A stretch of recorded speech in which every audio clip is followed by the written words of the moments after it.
இந்த நாளிலும் வேதாகமத்திலிருந்து சில வார்த்தைகளை அர்த்தங்களை குறித்து நாம் பார்ப்போம். வேதாகமத்திலே முதல் புஸ்தகமான ஆதியாகமம் புஸ்தகத்திலிருந்து பார்க்கும் பொழுது அதில் ஆதியிலே என்கிற ஒரு வார்த்தை காணப்படுகிறது. ஆதியிலே என்று சொன்னால் எபிரேயத்திலே பிரேசித் என்று சொல்லி காணப்படுகிறது. இதில் ரோஸ் என்னும் வார்த்தையிலிருந்து இந்த வார்த்தை பெறப்படுகிறது.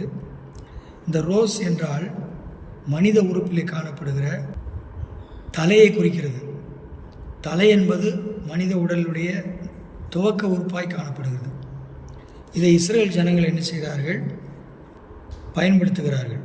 அடுத்து நம்முடைய தமிழில் காணப்படும் பொழுது மெய் என்று சொன்னால் தமிழில் உண்மை மற்றும் உடல் இரண்டு வெவ்வேறு அர்த்தங்களை கொண்டுள்ளது. இதைப்போல கிரேக்கம், எபிரேயம் மற்றும் பல மொழிகளில் ஒரு சில அர்த்தங்களோடு தான் காணப்படுகிறது. தோதா என்னும் எபிரேய பதம் நன்றி செலுத்துதல் மற்றும் பாவ அறிக்கையை குறித்து கூறப்படுகிறது. தோதா என்றால் நன்றி செலுத்துதல் என்ற அர்த்தம், அல்லது பாவ அறிக்கை என்று நாம் சொல்லலாம். இது பாருங்கள், தொடர்பில்லாத இரண்டு அர்த்தங்களை இந்த இடத்துல கொடுக்கிறது. தோதா என்று சொல்லி எபிரேய பதத்திலே இரண்டு அர்த்தங்களை கொடுக்கிறது. நன்றி செலுத்துதல் மற்றும் பாவ அறிக்கை குறித்து இரண்டு அர்த்தங்களோடு வருகிறது. அதுக்கப்புறம் கிரேக்கத்தில் டுனாமிஸ் என்று சொன்னால் கிரேக்க வார்த்தை வல்லமை, பலம் மற்றும் திறமை குறித்து இங்கு கூறப்படுகிறது. டுனாமிஸ் என்று சொன்னால் வல்லமை, பலம் மற்றும் திறமை, கிரேக்க வார்த்தையினுடைய அர்த்தம்.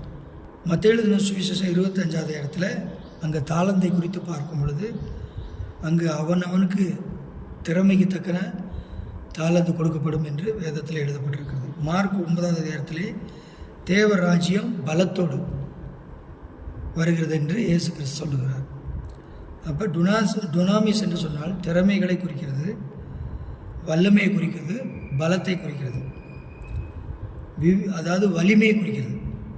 எபிரேயத்தில் காராத் அப்படின்னு சொன்னால் வினைச்சொல், வெட்டுதல் என்று பொருள். எபிரேயத்தில் காராத் என்ற சொல்லுக்கு வெட்டுதல் என்று பொருள், அதாவது இது ஒரு வினைச்சொல். இஸ்ரவேலருடைய பயன்பாட்டிலே இந்த வார்த்தை உடன்படிக்கையோடு நினைச்சுன்னா தொடர்புடையதாக ஒரு ஆழமான வார்த்தையாய் காணப்பட்டது. உடன்படிக்கை குறித்து இந்த வார்த்தை பயன்படுத்தப்படும் போது மட்டும் உடன்படிக்கையை வெட்டுதல் என்று மொழிபெயர்க்கப்படாமல் அதற்கு முற்றிலும் முரணாய் உடன்படிக்கையை ஏற்படுத்துதல் என்றே மொழிபெயர்க்கப்படுகிறது. அதாவது உடன்படிக்கை வெட்டுதல் என்று மொழிபெயர்க்கப்படாமல் அதற்கு முற்றிலும் முரணாக உடன்படிக்கையை ஏற்படுதல் என்றே மொழிபெயர்க்கப்பட்டிருக்கிறது. ஆதியாகமம் 15:18 ஆபிரகாம் உடன்படிக்கையை ஏற்படுத்துதல் என்று அர்த்தத்தில் வேதாகமத்திலே பயன்படுத்தப்பட்டிருக்கிறது. அதாவது இரு தேசத்தினுடைய ராஜாக்களுக்கிடையே ஒரு மாட்டை என்ன செய்வார்கள்? ரெண்டாய் வெட்டி அதனூடாக என்ன செய்வார்கள்? நடப்பார்கள்.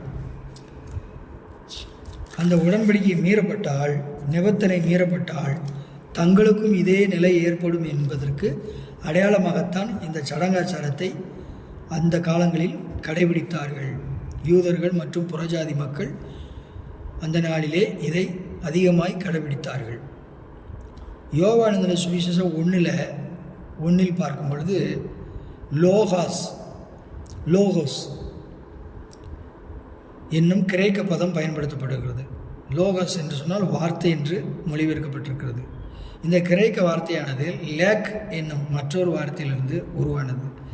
லேக் என்னும் வார்த்தை ஒருங்கிணைத்தல் அல்லது ஒன்று சேர்த்தல் என்று அர்த்தம் கொடுக்கிறது. யோவான், இயேசு கிறிஸ்துவுடைய பிரியமான சீசனாகிய யோவான் வார்த்தையின் ஒருங்கிணைப்பே பேச்சு என்பதனால் லோகோஸ் என்னும் வார்த்தை பேசுகிற வார்த்தை என்ற அர்த்தம் கொள்கிறது.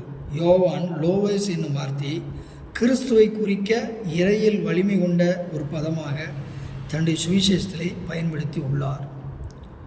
வார்த்தை இல்லாமல் எதுவும் இல்லை.